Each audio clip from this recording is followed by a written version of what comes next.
Hello అండి అందరికీ. మేమైతే ఎప్పటినుంచో తిరుమలకి వెళ్ళాలనుకుంటున్నాము. ఈరోజైతే బయలుదేరిపోయాము.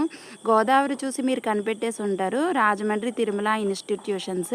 ఈ సంస్థ గురించి వినడమే గానీ ఇదే ఫస్ట్ టైం చూసాము. చాలా ఆశ్చర్యపోయాము. లోపలికి వెళ్ళాక పెద్ద పెద్ద బ్లాక్స్ ఉన్నాయి. ఒక్కొక్క దానికి అంజనాద్రి, నారాయణాద్రి అని డిఫరెంట్‌గా నేమ్స్ పెట్టారు. ఇదిగోండి మా వాడు సెల్ ఫోన్ పిచ్చోడు. ఇలాంటోళ్ళ కోసమే ఇలాంటి నిర్ణయాలు తీసుకుంటున్నారు పేరెంట్స్ అయితే అని నాకు అనిపించింది. ఇక్కడికి వచ్చాక తెలిసింది ఎంట్రన్స్ టెస్ట్ రాయించాలని, అందులో క్వాలిఫై అవ్వాలని, అప్పుడే వీళ్ళు తీసుకుంటారని చెప్పేసానని మా వాడి చేత అప్లికేషన్ ఫామ్ అయితే ఫిల్ చేయించి ఎంట్రన్స్ టెస్ట్ అయితే రాయించాము. అందులో అయితే క్వాలిఫై అయ్యాడు. నెక్స్ట్ ఫీజు రాసి స్లిప్ ఇచ్చారు, మీ అబ్బాయి సెలెక్ట్ అయ్యాడని చెప్పేసానని. ఫీజు చూడంగానే మా ఫ్యూజులు అయితే అవుట్ అయిపోయినాయి. మేమైతే అస్సలు ఎఫోర్డ్ చేయలేము.